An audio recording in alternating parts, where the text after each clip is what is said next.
Hello दोस्तों, कैसे हो आप सभी। स्वागत है आपका हमारे यूट्यूब चैनल में। दोस्तों, अभी तक आपने हमारे चैनल को सब्सक्राइब नहीं किया तो प्लीज़ सब्सक्राइब कर ले दोस्तों। आपका एक सब्सक्राइब हमारे लिए बहुत ही महत्वपूर्ण होता है। और अगर आप मुझसे बात करना चाहते हैं तो मैंने टेलीग्राम का लिंक नीचे डिस्क्रिप्शन में दे दिया है। वहाँ जाकर आप मुझसे बात कर सकते हैं और टेलीग्राम को ज़रूर ज्वाइन कर लीजिएगा। धन्यवाद दोस्तों। दोस्तों, मुझे पता नहीं था कि मेरे भाई के साथ वह सब करने का मौका मिलेगा। मेरा नाम प्रियंका है। मेरी उम्र 19 साल है और मैं इस समय कॉलेज के फर्स्ट ईयर में पढ़ रही हूँ।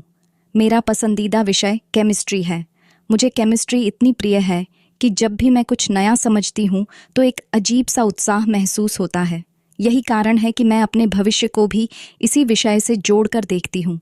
मेरे परिवार में मेरी माँ, मेरे बड़े भाई अर्जुन और मैं रहते हैं।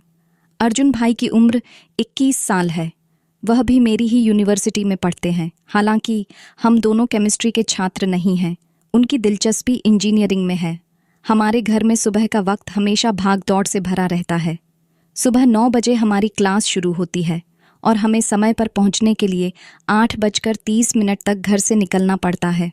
मेरे पापा और माँ ने हमारी सुविधा के लिए कुछ समय पहले एक मोटरसाइकिल खरीदी थी। अर्जुन भाई इसे चलाते हैं और मैं उनके पीछे बैठकर यूनिवर्सिटी जाती हूँ। अर्जुन भाई मेरे सगे भाई नहीं हैं। यह बात शायद पहली बार सुनने में थोड़ी अजीब लग सकती है, लेकिन यह सच है। मेरे पिता के गुजर जाने के बाद मेरी माँ ने दूसरी शादी की। उनकी दूसरी शादी अर्जुन भाई के पिता से हुई थी। इस शादी के बाद हमारे परिवार में बहुत कुछ बदल गया, लेकिन मुझे कभी ऐसा महसूस नहीं हुआ कि मैं अर्जुन भाई की सौतेली बहन हूँ। दोस्तों, मैं नहीं जानती थी कि मुझे अपने सौतेले भाई के साथ वह सब करने का मौका मिलेगा। सुबह 8 बजे मम्मी पापा ऑफिस के लिए निकल जाते हैं। उनके जाते ही घर में सिर्फ मैं और मेरा भाई अर्जुन रह जाते हैं। हमारा रिश्ता एक अनोखा सा है। भले ही वह मेरे सौतेले भाई हैं, लेकिन उन्होंने मुझे कभी ऐसा महसूस नहीं होने दिया। हम दोनों एक ही यूनिवर्सिटी में पढ़ते हैं और यही हमारी दिनचर्या को और भी खास बनाता है। हमारे घर में एक ही कॉमन बाथरूम है। ऐसे में सुबह का वक्त थोड़ा व्यवस्थित रखना पड़ता है। आमतौर पर मैं पहले नहाती हूँ और तैयार होती हूँ, क्योंकि लड़कियों को तैयार होने में थोड़ा अधिक समय लग सकता है। जब मैं तैयार हो जाती हूँ तब अर्जुन भाई बाथरूम में जाते हैं।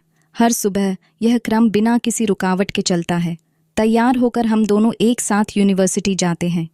चूंकि मम्मी और पापा ऑफिस चले जाते हैं, इसलिए घर पर ताला लगाने की जिम्मेदारी हमारी होती है। घर के मुख्य गेट की चाबी हम दोनों के पास रहती है। हमारी यूनिवर्सिटी का सफ़र हर दिन नई उम्मीदों और सपनों से भरा होता है। क्लास सुबह 9 बजे शुरू होती है और दोपहर 2:30 बजे तक ख़त्म हो जाती है। दिन भर की पढ़ाई के बाद जब हम घर लौटते हैं तो शाम के करीब 3 बज रहे होते हैं। घर पहुंचकर ताला खोलते ही हम दोनों अपने अपने काम में लग जाते हैं। अर्जुन भाई कभी किताबों में खो जाते हैं तो मैं केमिस्ट्री के नोट्स लिखने लगती हूँ। शाम को करीब 5 बजे पापा और मम्मी घर लौट आते हैं। हम सभी एक साथ बैठकर चाय पीते हैं और दिन भर के अनुभव साझा करते हैं। मेरी जिंदगी ऐसी ही शांत और व्यवस्थित चल रही थी, लेकिन एक घटना ने मेरी जिंदगी पूरी तरह से बदल दी। अब इसे एक्सीडेंटल समझ लो या जानबूझकर, हर दिन की तरह वह सुबह भी सामान्य लग रही थी। हमारा परिवार, पापा, मम्मी, भाई अर्जुन और मैं हमेशा की तरह साथ बैठकर नाश्ता कर रहा था।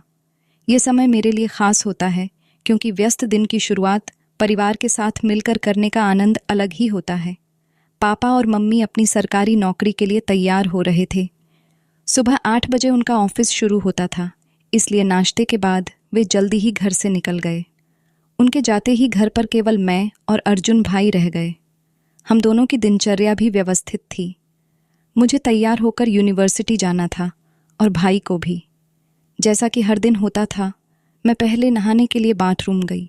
बाथरूम में जाते ही मैंने दरवाज़ा अंदर से बंद कर लिया। इस आदत से मुझे सुरक्षा और आराम महसूस होता था। उस दिन भी सब कुछ सामान्य ही था।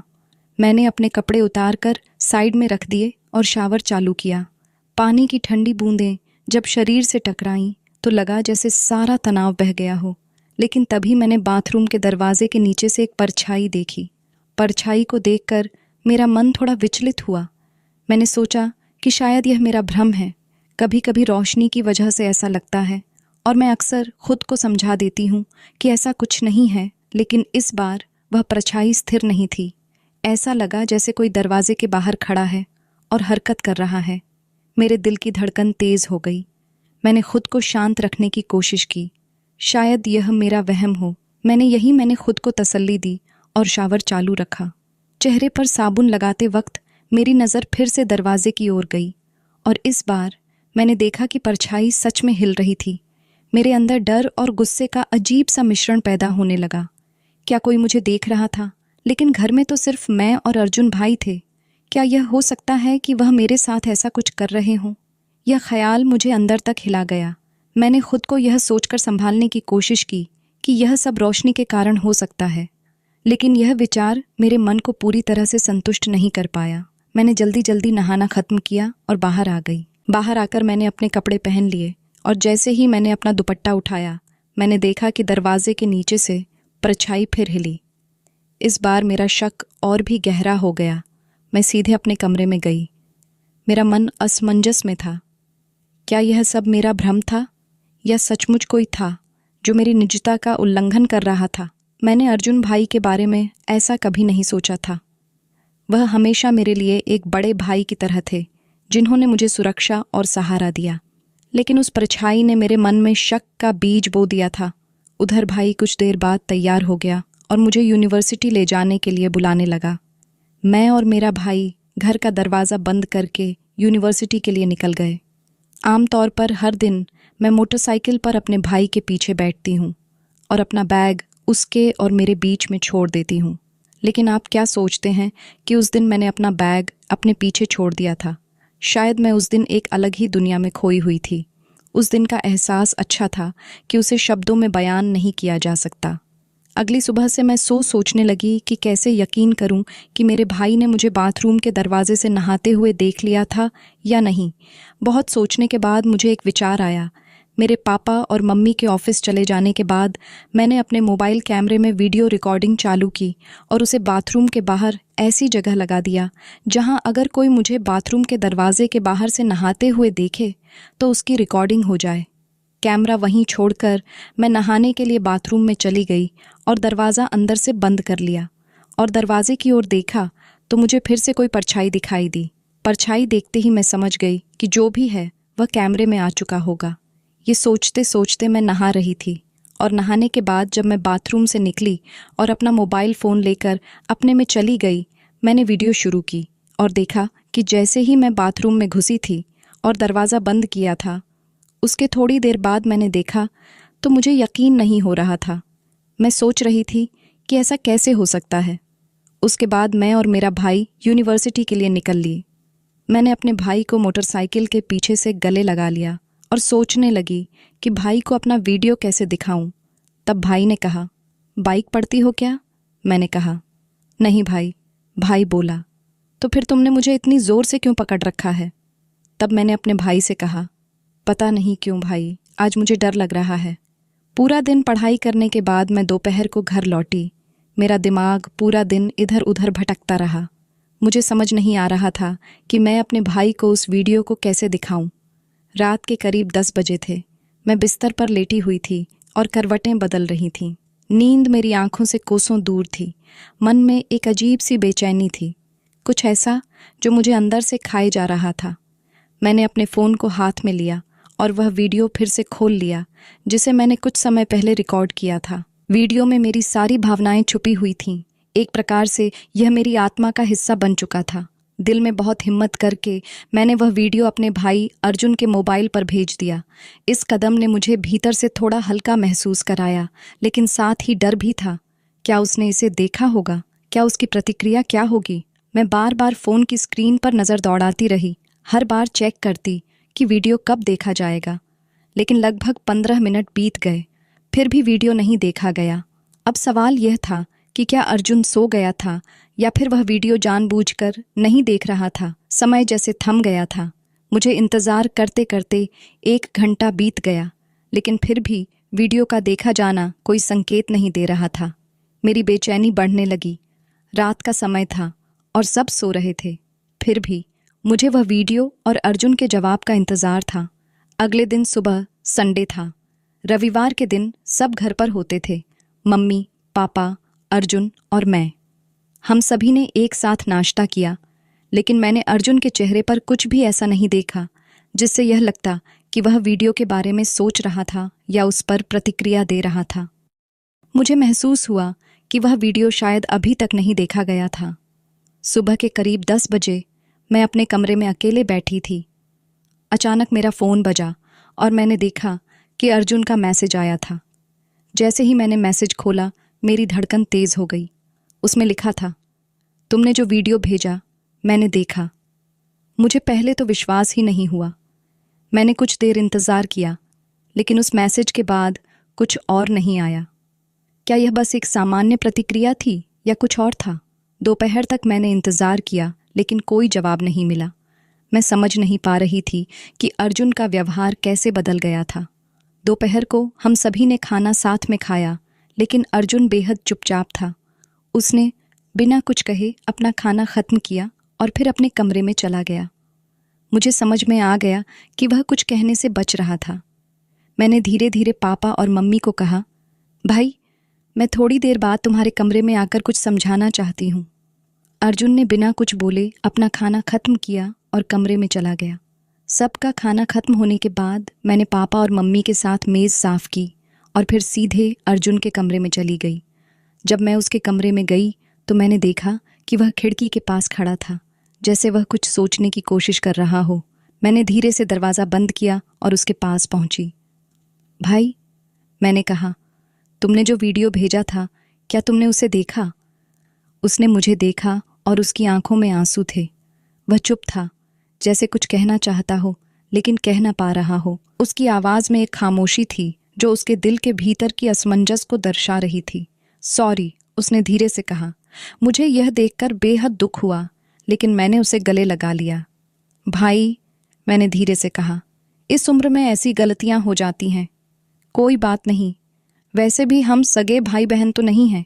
मेरी बातों को सुनकर उसने मुझे हैरान होकर देखा और कहने लगा, लेकिन है तो भाई बहन ही ना। हमें यह नहीं भूलना चाहिए, हम दोनों को अपनी मर्यादा में रहना चाहिए। फिर मैंने उन्हें चिढ़ाते हुए कहा, ओहो, अब बड़ी मर्यादा याद आ रही है। तब याद नहीं आया जब मुझे नहाते हुए देख रहे थे, तब कहाँ गई थी आपकी मर्यादा? फिर मैंने कहा, इसकी चिंता मत करो भाई, आप हमेशा मेरे बड़े भाई ही रहोगे और मैं हमेशा आपकी प्यारी छोटी बहन रहूंगी। फिर मैंने एक आंख दबाते हुए अपने भाई से कहा, भाई, एक बार ट्राई करने में कुछ नहीं जाता। मैं कल शाम को आपका इंतज़ार करूंगी। ये बात मैंने मुस्कुराते हुए अपने भाई से कही थी। इतना कहकर मैं उसके कमरे से बाहर आ गई और वह मुझे हैरानी से देखता रह गया। उस रात खाना खाने बैठे मेरे पापा और मम्मी के सामने मेरे भाई ने कहा, कल यूनिवर्सिटी में किसी तरह के खेल का कोई आयोजन हो रहा है, इसलिए मैं कल यूनिवर्सिटी नहीं जाऊंगा। तब मेरी माँ ने कहा, फिर तो प्रियंका को भी नहीं जाने की ज़रूरत। पापा ने कहा, अर्जुन, क्या तुम्हें किसी तरह के खेल में कोई दिलचस्पी नहीं है? अर्जुन भैया ने कहा, जी पापा, मुझे बैट बॉल में रुचि है, लेकिन वहाँ बैट बॉल का आयोजन नहीं हो रहा। इसी तरह के कुछ प्लेयर्स हैं जो छोटे छोटे स्कूल से आकर वहाँ यूनिवर्सिटी में अपनी प्रैक्टिस के लिए आए हैं। फिर पापा बोले, तो ठीक है, फिर कल तुम दोनों ही घर पर रहना। मैंने अर्जुन भाई की तरफ देखा और हल्की सी मुस्कान दी। अगले दिन मेरे पापा और माँ ऑफिस के जाने के बाद मैं अर्जुन भाई के कमरे में गई और उसे बिस्तर पर लेटा हुआ पाया। मैंने कहा, भाई, तुमने आज क्लास में जाने के बजाय सारा दिन घर पर ही रहने का प्लान क्यों बनाया? सारा दिन मेरे साथ क्या करोगे? क्या तुम कोई प्लान बना रहे हो? तब अर्जुन भाई ने कहा, कल तुमने कहा था ना कि एक बार ट्राई करने में कुछ नहीं जाता, भूल गई क्या? इसीलिए मैं घर पर रहना चाहता था। तब मैंने हंसते हुए अपने भाई से कहा, वाह भाई, आप तो बड़े स्मार्ट निकले। कल तो मगरमच्छ के आंसू बहाकर बड़ी मर्यादाओं की बातें कर रहे थे। ऐसा कहकर मैं उसे चिढ़ाने लगी। तब वह दौड़ता हुआ मेरे पीछे भागा और मुझे पकड़ लिया। कहने लगे, तुमने ठीक ही कहा था प्रियंका, वैसे भी हम कौन से सगे भाई बहन हैं, एक बार ट्राई करने में कुछ नहीं जाता। ऐसा कर भाई, मुझे पकड़कर अपने बेडरूम में ले गए और फिर सारी मर्यादाओं को ताक में रख दिया। मैं थोड़ी असहज हो गई थी। मैंने हंसते हुए माहौल को हल्का करने की कोशिश की, लेकिन अर्जुन की आंखों में जो गहराई थी वह मुझे कहीं और खींच रही थी। उसकी बातें, उसकी नज़रें, सब कुछ अलग ही था। मेरे दिल की धड़कन बढ़ने लगी थी। क्या ये सिर्फ दोस्ती थी या फिर कुछ और? मुझे समझ में नहीं आ रहा था। अर्जुन मेरे पास आया और बोला, प्रियंका, अगर दोस्ती इतनी गहरी हो कि वह मर्यादा को भी प्यार में बदल दे तो क्या गलत है? उसकी बातों में जो सच्चाई थी वह मुझे अंदर तक छू गई। मेरा मन उलझन में था। दिल कह रहा था कि वह शायद सही है, लेकिन मेरा दिमाग बार बार मुझे रोक रहा था। मैंने उसे समझाने की कोशिश की। अर्जुन, हम दोस्त हैं। हमारी दोस्ती की एक सीमा होती है। तुम इस सीमा को पार नहीं कर सकते। अर्जुन की मुस्कान अब भी मेरी ओर थी, लेकिन उसकी आंखों में एक गंभीरता थी। वह बोला, प्रियंका, मैंने कभी किसी से इस तरह महसूस नहीं किया। जब से तुम मेरे करीब आई हो, मुझे लगता है कि मैं पूरा हूँ। अगर तुम्हें लगता है कि मैं गलत हूँ, तो मैं तुम्हारी हर बात मान लूँगा। बस तुम मुझे यह बता दो कि तुम्हारे दिल में मेरे लिए क्या है।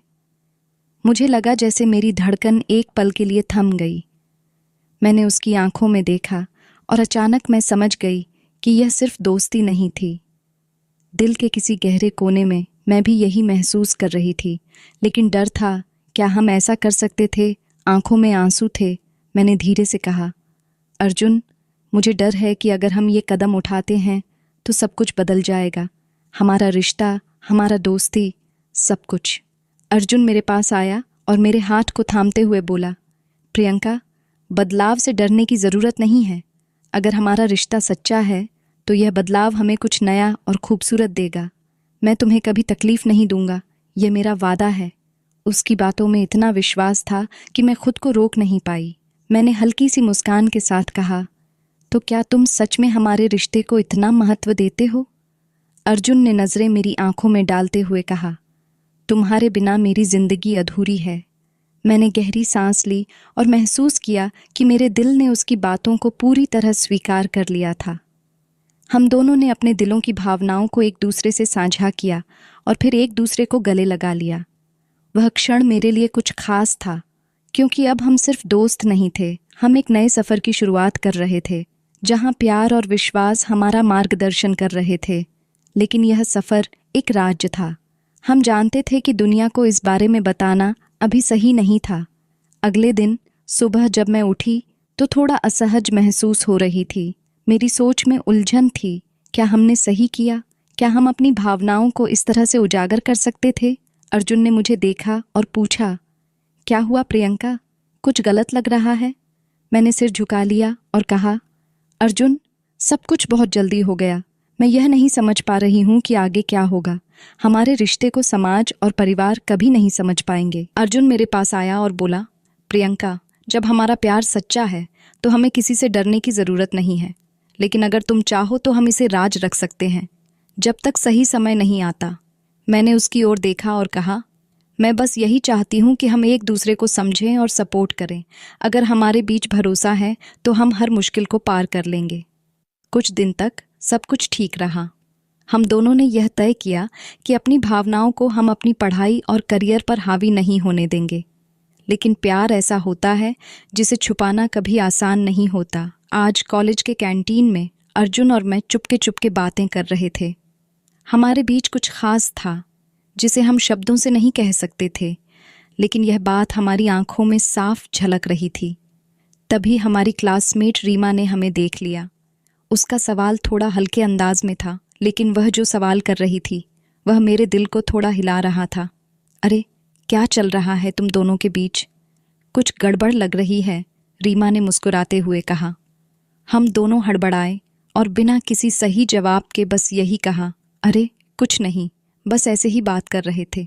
मुझे लगता था कि रीमा को कुछ शक हुआ था, लेकिन मैं कुछ कह नहीं पाई। उसका ध्यान अब हमारी बातें पर था। मुझे समझ में नहीं आ रहा था कि अब क्या करना चाहिए। शाम को जब मैं अकेली घर पर थी, तब अचानक अर्जुन का फ़ोन आया। प्रियंका, मुझे तुमसे मिलना है, एक ज़रूरी बात करनी है। मैंने घबराकर पूछा, क्या हुआ? सब ठीक तो है? अर्जुन की आवाज़ में एक नयापन था, जैसा कुछ बड़ा होने वाला था। उसने कहा, बस तुम छत पर आ जाओ। कुछ अजीब सा था, लेकिन फिर भी मैंने छत पर जाने का निर्णय लिया। वहाँ पहुँचते ही अर्जुन मुझे देखता हुआ खड़ा था और उसके हाथ में गुलाब का फूल था। मैंने घबराते हुए उसकी ओर देखा। उसने मुझे देखते ही कहा, प्रियंका, मैं तुम्हारे बिना एक पल भी नहीं सोच सकता। दुनिया से छुपा कर रखेंगे, लेकिन अब मुझे लगता है कि इसे और छुपाने की ज़रूरत नहीं है। मैं सबके सामने यह कहना चाहता हूँ कि मैं तुमसे प्यार करता हूँ। मैं चुप हो गई। क्या वह सच में यह कह रहा था? मेरे दिल में एक तूफान मच गया था। उसकी बातें इतनी ईमानदार और सच्ची थीं कि मुझे यह समझने में वक्त लगा। उसकी बातों ने मुझे सिहरन महसूस कराई, लेकिन साथ ही डर भी लग रहा था। मैंने धीरे से कहा, अर्जुन, क्या तुम जानते हो कि इसका मतलब क्या होगा? परिवार, दोस्त, समाज, सब हमें सवालों के घेरे में लाएंगे। वह मुझे गहरी नज़रों से देखता हुआ बोला, मुझे कोई फ़र्क नहीं पड़ता प्रियंका, मुझे बस तुम्हारा साथ चाहिए। अगर तुम मेरे साथ हो तो मैं हर चुनौती का सामना कर सकता हूँ। उसकी आंखों में विश्वास और प्यार की गहराई थी जिसे मैं महसूस कर रही थी। मेरे अंदर का डर थोड़ी देर के लिए ढीला पड़ा। मेरी आंखों में आंसू थे और मैंने बिना कुछ कहे उसकी ओर बढ़ते हुए गुलाब को लिया। धीरे से कहा, अगर तुम्हारा प्यार इतना मजबूत है तो मैं भी हर चुनौती का सामना करने के लिए तैयार हूँ, लेकिन हमें समझदारी से आगे बढ़ना होगा। हम दोनों ने एक दूसरे को गले लगा लिया। उस पल में मुझे यह महसूस हुआ कि हमारा रिश्ता अब सिर्फ दोस्ती नहीं था, यह एक ऐसा जज्बा था जो हमारी जिंदगी को नया मोड़ दे सकता था। अब हम सिर्फ अपने रिश्ते के बारे में सोचते थे, किसी और की परवाह नहीं थी। हम जानते थे कि हमें इसे दुनिया से छुपाना पड़ेगा, लेकिन हमारी भावनाएं अब सच थीं। वह दिन एक नए सफ़र की शुरुआत था। हमारे बीच प्यार था, विश्वास था और एक दूसरे का साथ था। हम दोनों ने ठान लिया था कि हम इसे सबके सामने कब लाएंगे, लेकिन फ़िलहाल हम सिर्फ अपने रिश्ते में विश्वास करना चाहते थे। एक दिन जब हम दोनों कॉलेज के पास एक कैफ़े में बैठे थे तो मैंने अर्जुन से पूछा, क्या तुम सच में समझते हो कि हमारा रिश्ता मजबूत रहेगा? क्या तुमने कभी इसके बारे में सोचा है कि अगर हमारे रिश्ते का असर हमारे परिवार और दोस्तों पर पड़े तो? अर्जुन ने मुस्कुराते हुए मेरी ओर देखा और कहा, प्रियंका, प्यार किसी भी कठिनाई से बड़ा होता है। अगर हम एक दूसरे के साथ हैं तो हमें किसी भी परिस्थिति का सामना करने के लिए तैयार रहना चाहिए। मैं जानता हूँ कि हम दोनों को कई चुनौतियों का सामना करना पड़ेगा, लेकिन मैं तुम्हारे साथ हूँ और यही मुझे ताकत देता है। उस दिन मुझे महसूस हुआ कि हमारा रिश्ता सिर्फ एक युवा जोड़े का प्यार नहीं था, बल्कि यह एक साझेदारी थी। हम दोनों ने तय किया कि हम अपने रिश्ते को समय देंगे ताकि हम इसे अच्छे से समझ सकें। हम दोनों के लिए यह महत्वपूर्ण था कि हम अपने रिश्ते को केवल भावनाओं से नहीं, बल्कि जिम्मेदारी और समझ से भी निभाएं। कॉलेज के दौरान हम दोनों ने बहुत कुछ सीखा। एक दूसरे के साथ बिताए समय ने हमें न केवल प्यार, बल्कि विश्वास, सम्मान और समझदारी के मूल्य भी सिखाए। हमारी दोस्ती और प्यार अब एक दूसरे के समर्थन और प्रोत्साहन में बदल चुका था। हम जानते थे कि दुनिया चाहे जैसे भी देखे, हम दोनों के बीच की यह रिश्ता सबसे खास था और यही हमारे लिए सबसे महत्वपूर्ण था। हम दोनों ने एक दूसरे के साथ मिलकर यह शिक्षा प्राप्त की कि प्यार केवल शब्दों में नहीं होता, बल्कि यह समझ, सम्मान और भरोसे में होता है। यही वह ताकत थी जिसने हमें इस रिश्ते को निभाने की प्रेरणा दी। तो दोस्तों, आपको यह कहानी कैसी लगी कमेंट करके ज़रूर बताएं। मिलते हैं अगली कहानी में। तब तक अपना ख्याल रखें। धन्यवाद।